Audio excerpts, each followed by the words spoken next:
Good morning friends. आज जो है हम लोग का जो लेक्चर है, आज इंग्लिश ग्रामर का चलेगा। हमने आपको बताया था कि जो है दो दो दिन हम लोग का क्लास चलेगा। 2 दिन मैथमेटिक्स का चलेगा, 2 दिन रीजनिंग का चलेगा और 2 दिन इंग्लिश ग्रामर का चलेगा। तो एक एक करके हम लोग देखते हैं। ये बताए भी थे कि आखिर क्यों जो है दो दो दिन चल रहा है। इसलिए क्लास लिया जा रहा है कि आप जो है घर पे बैठ के जो भी क्लास हम ले रहे हैं उसको आप क्या करिए, टेक ओवर कीजिए, उसको घर पे रिवीजन करिए। इसलिए जो है दो दो दिन क्लास लिया जा रहा है और जो है आप लोग को एकदम डीपली बताया जाएगा। यहाँ ध्यान दीजिए, हम लेक्चर स्टार्ट करते हैं। हमने बताया था नाउन। नाउन को हमने एक्सप्लेन किया था और नाउन के एग्जाम्पल के बारे में बताया था। नाउन के एग्जाम्पल में समझाए भी थे। आज जो है हम लोग पढ़ने वाले हैं, ध्यान दीजिएगा, एक बार रिकैप करते हैं, उसके बाद आगे हम लोग देखेंगे। हमने बताया था कि if noun is divided on the basis of its caste found into 5 forms. अगर नाउन को जाति के आधार पर अगर बांटिएगा तो उसको हम लोग 5 प्रकार से बांटते हैं, जिसका हमने शॉर्ट फॉर्म दिया था क्या, पकमा। और पकमा इसलिए बताए थे क्योंकि ये याद हो जाएगा, ये शॉर्ट ट्रिक्स है और ये याद हो जाएगा तो आप ए टू जेड को एक्सप्लेन कर पाइएगा। हम बताए थे पकमा। और पकमा का हम बताए थे कि PCCMA, यानी P for proper noun, C for common noun, C for collective noun, M for material noun, A for abstract noun. इसके बारे में हमने एक्सप्लेन भी किया था। अब यहाँ हम जान रहे थे कि आखिर प्रॉपर नाउन क्या होता है। हमने प्रॉपर नाउन बताया था, नाउन का भी हमने डेफिनेशन दिया था और प्रॉपर नाउन का भी डेफिनेशन दिए थे। नाउन का हमने डेफिनेशन दिया था कि noun is the name of anything that is called noun, या a noun is a naming word, यानी किसी भी नाम को हम लोग नाउन बोलेंगे। बट प्रॉपर नाउन का हमने डेफिनेशन दिया था कि proper noun is a particular name of anything that is called proper noun, यानी किसी खास नाम को हम लोग क्या बोलेंगे, प्रॉपर नाउन बोलेंगे। प्रॉपर नाउन का जो है डेफिनेशन तो याद होना ही चाहिए नॉर्मल वे में, क्योंकि जितने भी कॉम्पिटेटिव एग्जाम्स होते हैं उसमें डेफिनेशन नहीं पूछे जाते हैं, मेन पॉइंट पूछे जाते हैं उसका फैक्ट्स, गुण। अगर उसका फैक्ट्स अगर आप जानते हैं तो प्रॉपर नाउन से कहीं से भी क्वेश्चन एराइज करता है, नहीं पूछे जाते हैं तो उसके फैक्ट्स से पूछे जाते हैं और वो याद होनी चाहिए। हमने पहला फैक्ट्स बताया था प्रॉपर नाउन का, ठीक है, कि proper noun beginning with the capital letter, यानी प्रॉपर नाउन जो है का शुरुआती लेटर हम लोग कैपिटल लेटर से लिखते हैं। ये सब लिखवाए हुए हैं। और उसके बाद हमने लिखवाया था कि generally it is similar and get similar verb. उसके बाद नेक्स्ट पॉइंट हमने बताने का प्रयास किया था कि generally A proper noun does not gate article before itself. उसके बाद नेक्स्ट पॉइंट हमने बताने का प्रयास किया था आपको कि study subject is similar and get similar verb. उसके बाद हमने नेक्स्ट पॉइंट बताया था प्रॉपर नाउन में ही कि if a study subject is possessed by anyone it becomes plural and gets plural verb. और उसके बाद हमने ये भी लिखवाया था कि ध्यान रहे कि इस अवस्था में जो है आर्टिकल द का प्रयोग किया जाता है। सारे हम लेक्चर दे चुके हैं।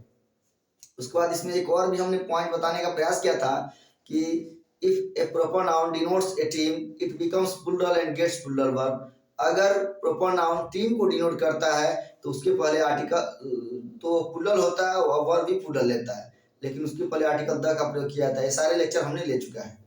अब उसके बाद हम बताने का ये प्रयास कर रहे हैं, तो ये प्रॉपर नाउन था। अब प्रॉपर नाउन के बाद आता है पकमा में सी आता है, यानी कॉमन नाउन। कॉमन नाउन को भी हमने डील किया कर दिया था।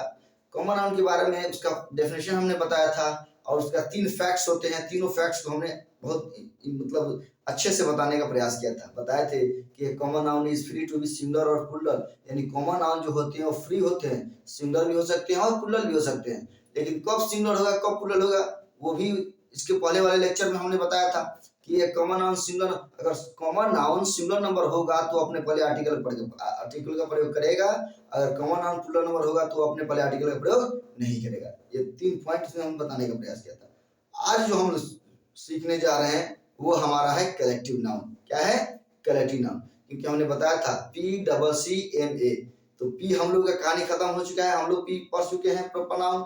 उसके बाद एक सी था, तो कॉमन नाउन के बारे में हमने डीपली अध्ययन किया। अब कॉमन नाउन के बाद अब हम लोग सीखने जा रहे हैं कलेक्टिव नाउन। ध्यान से देखना है और इसको रिकॉल करना है, और प्लस में आप जो है कॉपी और कलम जो है लेके बैठिए, क्योंकि कॉपी और कलम लेके बैठिएगा तो आपका दिमाग एक्टिव रहेगा और आप लिखिएगा तो ज्यादा समझ में आएगा। ठीक है, ध्यान देना है। अब हम लोग आगे देखने का प्रयास करेंगे कलेक्टिव नाउन। ध्यान देना है। अब जो है नेक्स्ट जो सी है उसको हम लोग कहेंगे कलेक्टिव नाउन। ध्यान देना है, कलेक्टिव नाउन। इसका पहले डेफिनेशन लिखेंगे और उसके बाद जो है इसको इसको डील करेंगे हम। कलेक्टिव नाउन, इसका डेफिनेशन, ये collective noun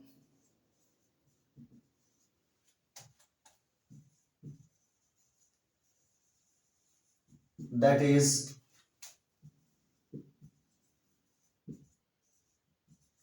a special name of collection.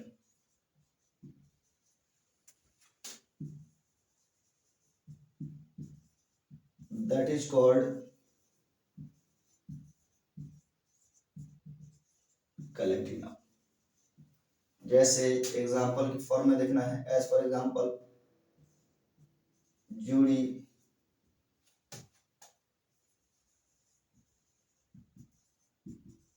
Committee, parliament, dot dot dot etc। यानी कहने का मतलब है बाबू, यहाँ डेफिनेशन दिया जा रहा है कि एक collective noun that is a special name of collection. यहाँ क्या दिया हम, एक collective noun that is a special name of collection, यानी किसी खास कलेक्शन को हम लोग क्या बोलेंगे, कलेक्टिव नाउन बोलेंगे। That is called collective noun. जैसे जूरी, जूरी मीन्स होता है पंच। पंच जो होता है वो किसी खास कलेक्शन से मिलकर बनता है।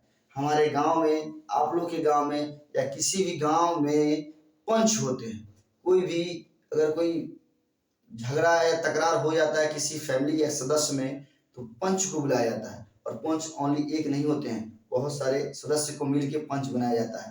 तो स्पेशल नेम ऑफ कलेक्शन है, इसलिए वो क्या है, जूरी है, पंच है। अनदर देखिए कमेटी, कोई भी कमेटी बनाया जाता है तो सिंगल व्यक्ति से नहीं बनता है, बहुत सारे व्यक्ति को मिला के तब जाके कमेटी का गठन किया जाता है, तो वो भी क्या है, स्पेशल नेम ऑफ कलेक्शन है। पार्लियामेंट है, यानी संसद जो है ओनली एक पर्सन से मिलकर नहीं बनता है, उसमें बहुत सारे सदस्य मिलकर बनते हैं, इसलिए वो क्या है, स्पेशल नेम ऑफ कलेक्शन है। तो इसीलिए कहा गया कि collective noun that is a special name of collection that is called collective noun, यानी किसी खास कलेक्शन को हम लोग क्या कहते हैं, कलेक्टिव नाउन कहते हैं। अब यहाँ आगे देखने का हम लोग प्रयास करेंगे, ध्यान दीजिएगा लोग। if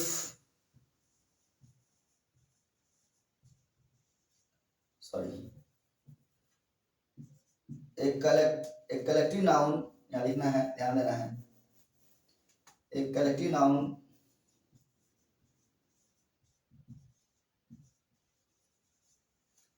that is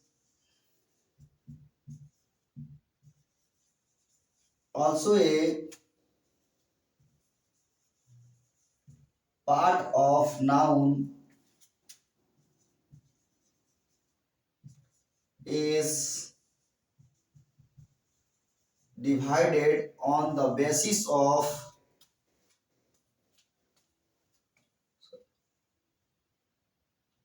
divided into, basis of नहीं होगा इसमें, divided into 3 parts।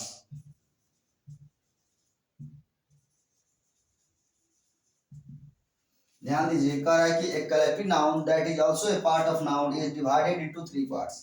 यानी कलेक्टिव नाउन जो है नाउन का ही एक पार्ट होता है जिसको हम लोग 3 प्रकार से बांटते हैं। ध्यान देना है, किसी भी बुक में नहीं मिलेगा, ये ध्यान से देखिए और समझिए, ये अलग अलग तोड़ के बताया जा रहा है क्योंकि आप एकदम 100% सीख जाइए, ठीक है, यहाँ ध्यान देना है। तो हमने क्या लिखवाया कि ये collective noun that is also a part of noun, जो एक नाउन का ही पार्ट है, इज डिवाइडेड इनटू 3 पार्ट्स, इसको 3 प्रकार से बांटा गया है। तो कौन कौन बांटा गया है, वो प्रकार कौन कौन है, तो यहाँ ध्यान देना है।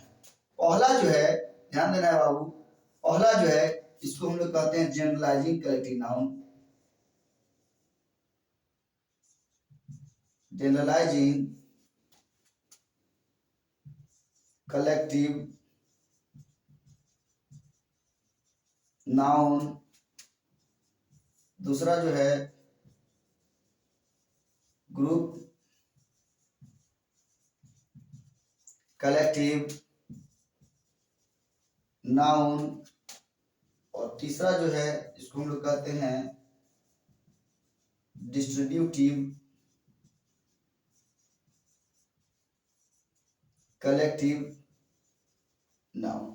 यानी यही तीन प्रकार से इसको हम लोग बांटते हैं। किसको? तो कलेक्टिव नाउन को। तो हमने क्या डेफिनेशन दिया आप समझने का हम लोग प्रयास कर रहे हैं। बताए हैं कि एक collective noun that is special name of collection, यानी कलेक्टिव नाउन को जो है जो स्पेशल कलेक्शन होता है उसी को हम लोग कलेक्टिव नाउन बोलेंगे। लेकिन कलेक्टिव नाउन को भी हम लोग दो तीन प्रकार से बांटते हैं। क्या? Generalising collective noun, group collective noun और डिस्ट्रीब्यूटिव कलेक्टिव नाउन। ध्यान देना है। तो आखिर जनरलाइजिंग कलेक्टिव नाउन आखिर होता क्या है ये हम लोग जानने का प्रयास कर रहे हैं। जैसे सपोज मान लीजिए कि किसी क्लासरूम में हम जो है 10th के भी स्टूडेंट को बैठा दिए, 12th को भी बैठा दिए और ग्रेजुएट लेवल भी स्टूडेंट को बैठा दिए।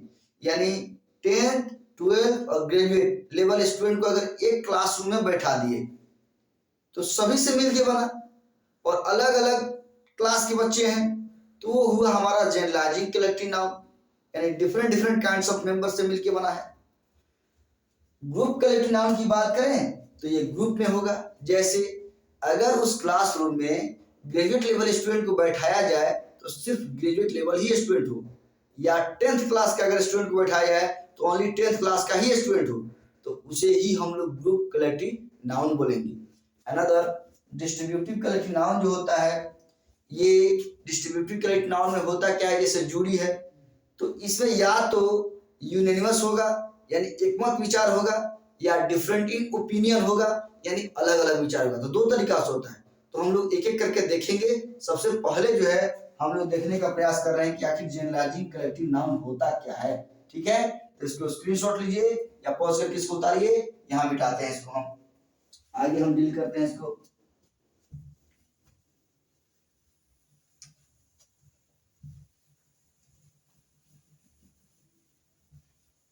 ध्यान देना है।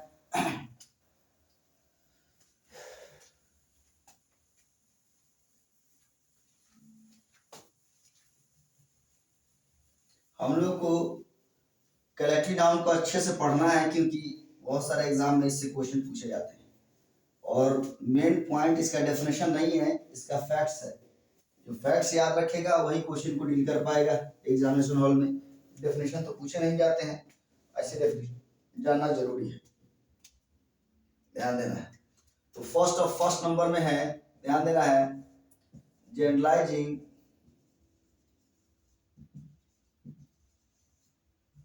कलेक्टिव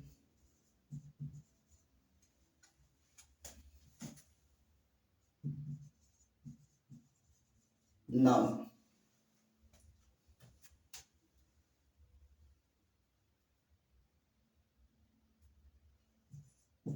आखिर ये होता क्या है generalising collective noun? A collection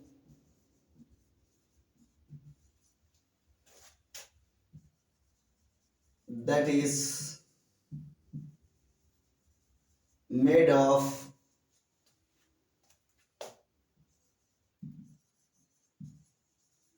different kinds of members,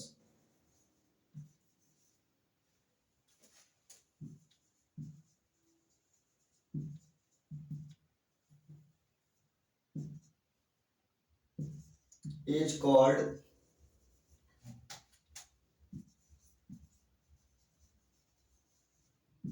generalizing collective noun। जैसे पहला machinery,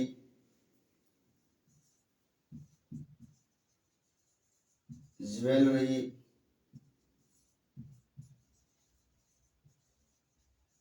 crockery,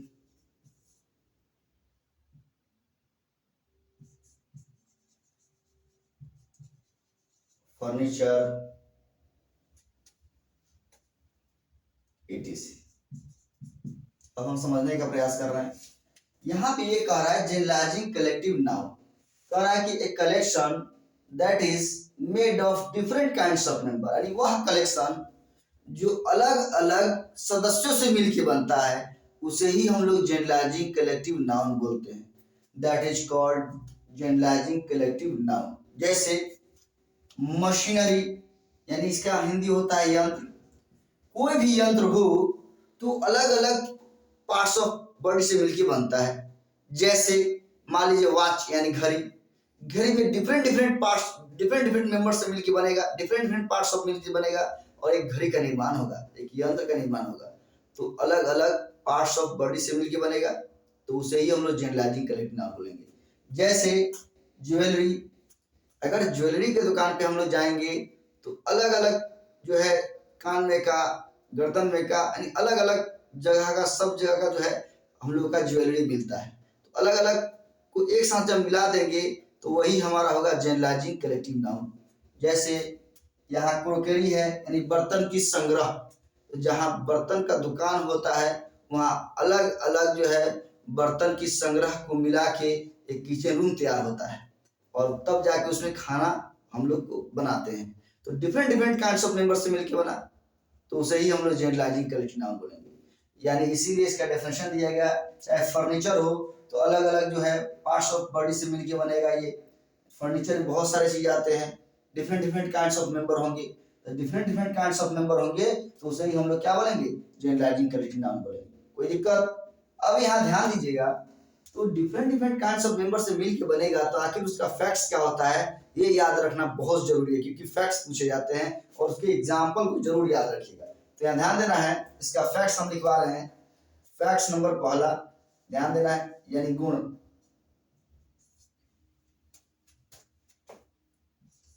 it is singular and gets singular verb. जब जब जनरलाइजिंग कलेक्टिव नाउन होगा तो याद रखना है वह सिंगुलर होता है एंड गेट सिंगुलर वर्ब, और वर्ब कैसा लेता है, सिंगुलर वर्ब लेता है। दूसरा पॉइंट, दूसरा फैक्ट्स, एस और ES cannot be used with it, यानी जनरलाइजिंग कलेक्टिव नाउन अगर होगा तो उसमें एस और एस का प्रयोग कभी नहीं किया जाएगा। तो आप एक काम करिए, इसको नोट करिए, क्योंकि ऊपर वाले को मिटाएंगे तब एग्जांपल हम आपको लिख के समझाएंगे। इसको स्क्रीनशॉट लीजिए या मिटा दीजिए, सॉरी इसको नोट कर लीजिए, मिटाते हैं हम ऊपर वाले को।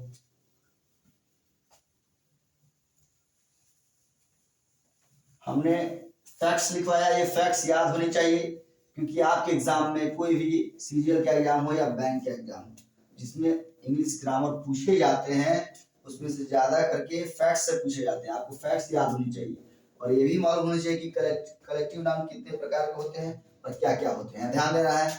इसका एग्जाम्पल जैसे एज फॉर एग्जाम्पल में बताने का प्रयास कर रहे हैं। The machinery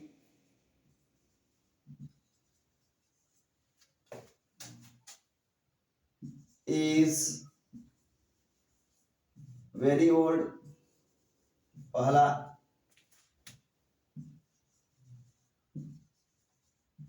the machineries are very old। Next एक और सेंटेंस दे रहे हैं, the machinery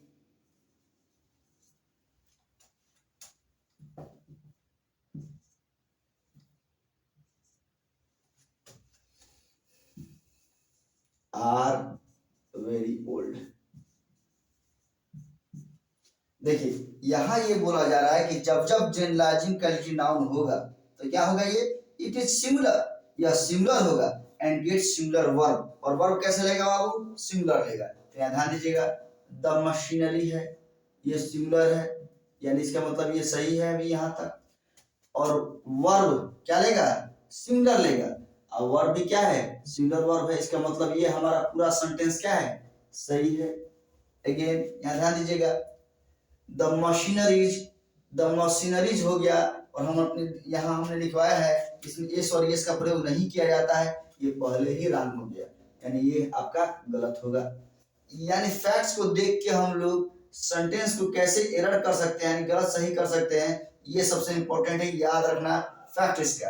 अब उसके बाद देखिए द मशीनरी, ये तो आपका सिंगुलर है, इसमें कोई डाउट नहीं है, बट यहाँ पे जो है प्लूरल वर्ब का यूज हो गया है, लेकिन यहाँ प्लूरल वर्ब का यूज नहीं होता है। हमने लिखवाया है कि जब जब जनरलाइजिंग कलेक्टिव नाउन होगा तो वह सिंगुलर होता है और वर्ब भी सिंगुलर लेता है, और उसमें एस और एस का प्रयोग कभी नहीं किया जाता है। तो यहाँ ध्यान दीजिएगा, यहाँ ये आपका गलत होगा, क्योंकि यहाँ प्लूरल वर्ब हो गया है। हमने बताया है कि जब जब जनरलाइजिंग कलेक्टिव नाउन होगा तो वह सिंगुलर होता है और वर्ब भी सिंगुलर लेता है। और अगर कोई पूछे कि जनरलाइजिंग कलेक्टिव नाउन क्या होता है, तो इसमें जो है different different kinds of member से मिलकर जो बनाया जाता है उसे ही हम लोग जनरलाइजिंग कलेक्टिव नाउन बोलते हैं। इसका डेफिनेशन हमने इसके पहले लिखवा दिया है, यहाँ ध्यान दीजिएगा। तो ये हमारा रॉन्ग होगा और ये एक हमारा क्या होगा, सही होगा, और इसे ही हम लोग क्या बोलेंगे, जनरलाइजिंग कलेक्टिव नाउन। और एरर देगा तो इसी फॉर्म में एरर पूछे जाते हैं, ठीक है। तो इसको नोट करिए और वॉच करके इसको उतारिए, और उसके बाद में जो है नेक्स्ट हम लोग आगे देखते हैं, मिटाते हैं इसको, ध्यान देना है।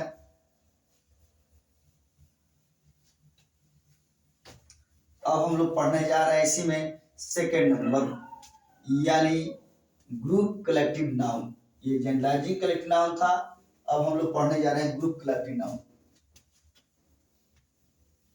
हम लोग इंग्लिश ग्रामर बस उतना ही पढ़ेंगे जितना से हम लोग का काम चल जाए, यानी जितने भी कॉम्पिटिटिव एग्जाम है एक भी क्वेश्चन आपसे छूटे नहीं।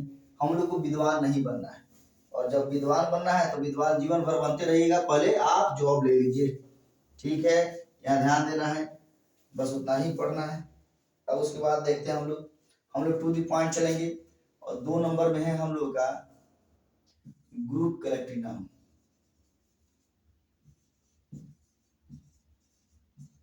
ग्रुप कलेक्टिव नाउन, ध्यान दीजिएगा, एक collection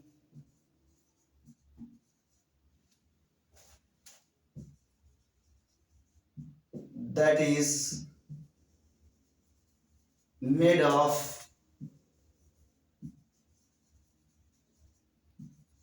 same kinds of member,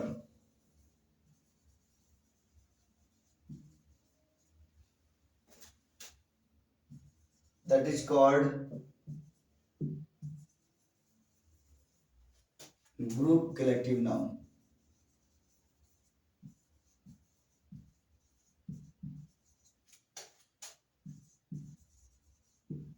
जैसे एज फॉर एग्जाम्पल, पहला पीपुल, दूसरा पब्लिक, तीसरा कैटल, चौथा जेंट्री, पांचवा पीजेंट्री, छठा कैवेलरी। यानी कहने का मतलब है ग्रुप कलेक्टिव नाउन, अभी हमने इसके पहले बताया था जनरलाइजिंग कलेक्टिव नाउन, बताया था एक collection that is made of different kinds of member, उसमें क्या थे, different kinds of member, that is called generalising collective noun. लेकिन ग्रुप कलेक्टिव नाउन में ये कहा जाता है कि एक collection that is made of same kinds of member, उसमें डिफरेंट था, इसमें क्या होंगे, same kinds of member, that is called group collective noun. कैसे, यहाँ ध्यान दीजिएगा, यानी कह रहा है कि वह कलेक्शन जो कैसे बनाया गया हो, that is made of same kinds of member, जो समान प्रकार के मेंबर से, सदस्यों से मिलकर बना हो, उसे ही हम लोग क्या कहेंगे, ग्रुप कलेक्टिव नाउन।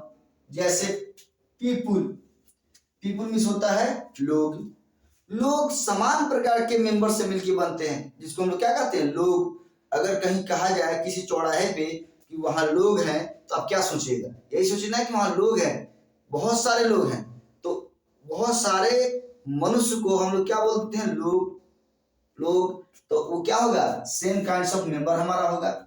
जैसे पब्लिक यानी जनता, अगर कहीं भीड़ है, अगर हम बोलते हैं कि वहां जनता का भीड़ है, तो एक सेम काइंड ऑफ मेंबर है, समान प्रकार के सदस्य हैं, उसे ही हम लोग generalising collective sorry group collective noun बोलेंगे।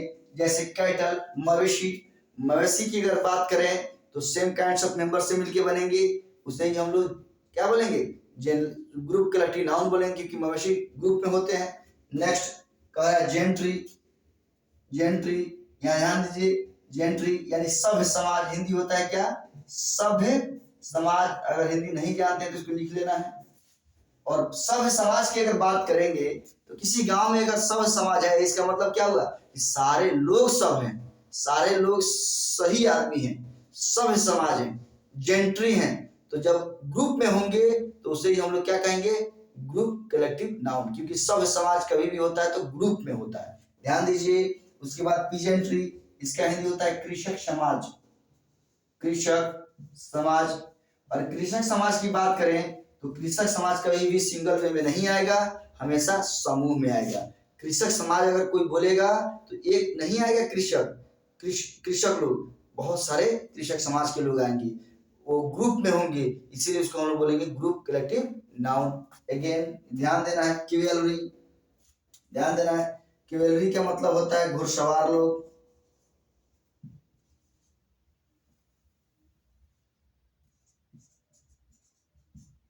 और घुड़सवार लोग की बात करें तो घुड़सवार लोग में एक व्यक्ति नहीं आएगा, बहुत सारे व्यक्ति होंगे किसी गांव में जो क्या करते होंगे, घुड़सवारी करते होंगे। अनदर कोई उस गांव में पर्सन नहीं होगा, जितने भी लोग होंगे वो सारे घुड़सवारी करते होंगे, कैवेलरी होंगे, यानी ग्रुप में होंगे, इसलिए इसको हम लोग कहेंगे group collective noun.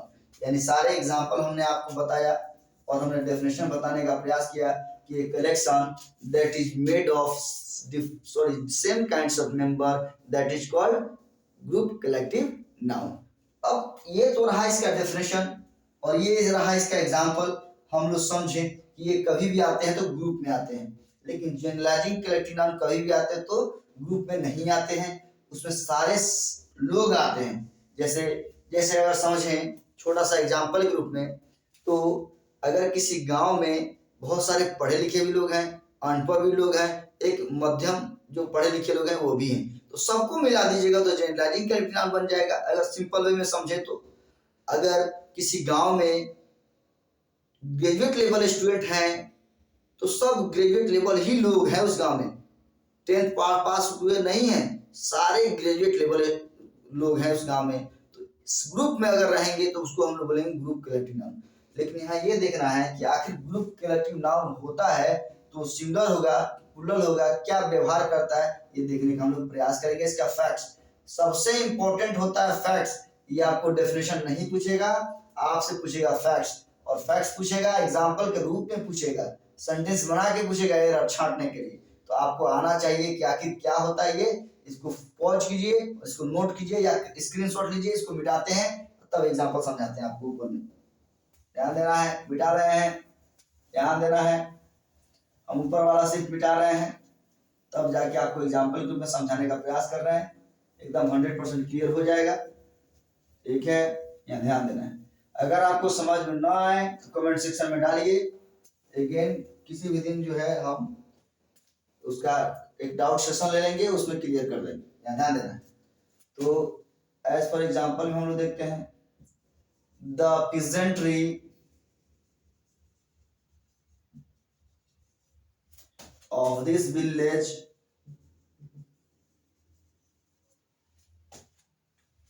is very laborious। First example, the peasantry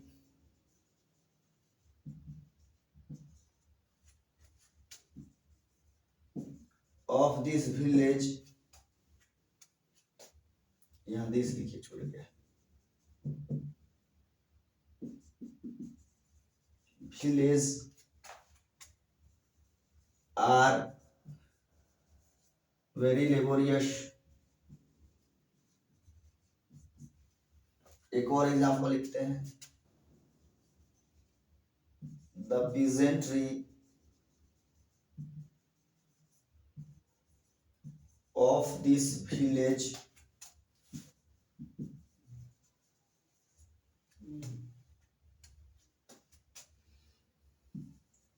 are very laborious। ये आपको तीन हम स्टेटमेंट जो है सेंटेंस दिए, लेकिन इस सेंटेंस को बनाने से पहले हम यहाँ कुछ फैक्ट्स लिख रहे हैं, उसको ध्यान देना है। इसको मिटाते हैं, इसको नोट कर लीजिए। फैक्ट्स लिख रहे हैं, पहले फैक्ट्स देखना है, तब हम उस पर आएंगे कि आप किसको सही कर रहे हैं या किसको गलत कर रहे हैं। तो फैक्ट्स नंबर पहला हम लिख रहे हैं, ध्यान देना है। It is plural and gets plural verb। पहला फैक्ट्स। दूसरा फैक्ट्स, is और es cannot be used with it, यानी इसमें भी एस और एस का प्रयोग नहीं किया जाता। यानी इसका दो फैक्ट्स होते हैं, यानी दो गुण होता है। क्या किसका?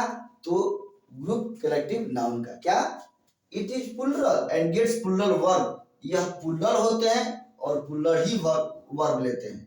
इसमें एस और एस का प्रयोग कभी नहीं किया जाता।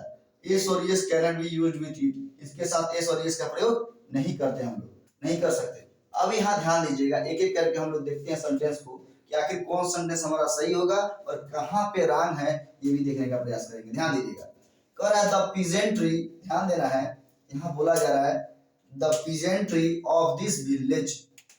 The peasantry of this village यानी इस गांव के कृषक समाज क्या है? इज वेरी लेबोरियस, जो क्या है? बहुत मेहनती है। तो कृषक समाज के लोग जो होते हैं ये एक साथ आते हैं, एक समाज में आते हैं, एक ग्रुप में आते हैं। तो कह रहा है the peasantry of this village is very laborious. तो ये जो है अपने आप में क्या होते हैं? प्लूरल होते हैं। It is plural and gets plural verb. Plural तो है लेकिन वर्ब हमारा क्या लिया है? सिंगुलर लिया है, और सिंगुलर वर्ब का प्रयोग यहाँ नहीं होता। यहाँ हमने फैक्ट्स में लिखवाया है, इसलिए हमारा हो जाएगा ये रहा। अब दूसरा देखिए, कह रहा है द पीजेंट्रीज ऑफ दिस विलेज। यहाँ द पीजेंट्रीज आ गया है, यहाँ पे एस और एस का प्रयोग हम यही लिखवाए कि एस और S cannot be used with it, यानी इसमें एस और एस का प्रयोग कभी नहीं किया जाता है। तो यही फर्स्ट में ही रॉन्ग हो गया। यानी यहाँ देखिए प्लूरल वर्ब का तो प्रयोग हुआ है, यहाँ सही है, बट यहाँ पे रॉन्ग हो गया है, इसलिए हमारा ये भी स्टेटमेंट क्या हो जाएंगे? गलत हो जाएंगे। सेंटेंस हमारा वो गलत हो जाएगा। अब आते हैं अंतिम नंबर में, कह रहा है the peasantry of this village are very laborious. यानी the peasantry of this village, यहाँ पीजेंट्री जो है क्या है? प्लूरल है, और यहाँ है भी। उसके बाद में वर्ब देखिए बाबू, प्लूरल वर्ब का प्रयोग हुआ है, और जो कि कहता भी है कि जब जब ग्रुप कलेक्टिव नाउन आता है तो याद रखना है वो प्लूरल होता है, प्लूरल ही वर्ब का प्रयोग करता है। तो पीजेंट्री जो है प्लूरल है और वर्ब का भी प्लूरल प्रयोग किया है, इसलिए हमारा क्या होगा? सही होगा। तो ये रहा हम लोग का क्या? Collective noun. किसी भी बुक में ओनली कलेक्टिव नाउन के बारे में समझाया है, कलेक्टिव नाउन को तोड़ के नहीं बताया गया है अधिकतर बुक में। यानी कलेक्टिव नाउन को हमने तोड़ के बताया कि कलेक्टिव नाउन जो है तीन प्रकार से बढ़ते हैं।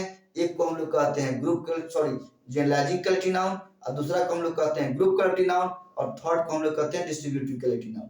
तो अभी हमने दो पढ़ा, जनरलाइजिंग कलेक्टिव नाउन, उसका हमने फैक्ट्स जाना, और उसके बाद में फिर ग्रुप कलेक्टिव नाउन पढ़ा, उसका हमने फैक्ट्स जाना।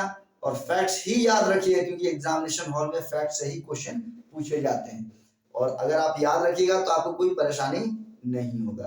तो एक एक करके हम लोग लेक्चर को देखते जा रहे हैं, पढ़ाते जा रहे हैं। आपको क्या करना है, इसको बार बार आप रिवीजन करिए, और प्रीवियस ईयर क्वेश्चन जो भी हैं, चाहे एसएससी सीजीएल का हो, चाहे किसी भी एग्जाम में इंग्लिश ग्रामर पूछे जा रहे हैं, उसका प्रीवियस ईयर निकालिए और उसको देखते चलिए। अगर आपका प्रॉपर नाउन से क्वेश्चन पूछे हैं तो जो फैक्ट्स हमने लिखवाया है उतना ही फैक्ट्स में से क्वेश्चन पूछे जाएंगे। कॉमन नाउन का फैक्ट्स हमने लिखवाया है, अगर तीन कॉमन नाउन से अगर कोई क्वेश्चन पूछे जाते हैं तो फैक्ट्स तीन ही याद रखना है, उसी से क्वेश्चन रिलेटेड क्वेश्चन पूछे जाते हैं। अब हम लोग पढ़ रहे हैं कलेक्टिव नाउन, तो कलेक्टिव नाउन से अगर क्वेश्चन पूछेगा तो इसी में से कोई ना कोई, या तो ग्रुप कलेक्टिव नाउन से पूछेगा, या जनरलाइजिंग कलेक्टिव नाउन से पूछेगा, या डिस्ट्रीब्यूटिव कलेक्टिव नाउन से पूछेगा, यहीं से क्वेश्चन हमारा उठाता है। तो हम लोग टू द पॉइंट पढ़ रहे हैं, कोई कचरा चीज पढ़ नहीं रहे हैं, एकदम टू दी पॉइंट पढ़िए और सिलेक्शन लीजिए जितना जल्दी हो सके, ठीक है। तो आज का लेक्चर जो है इतना ही रहने दीजिए, नेक्स्ट कल लेक्चर जो हम लोग कर लेंगे इसका, ठीक है। Okay bye.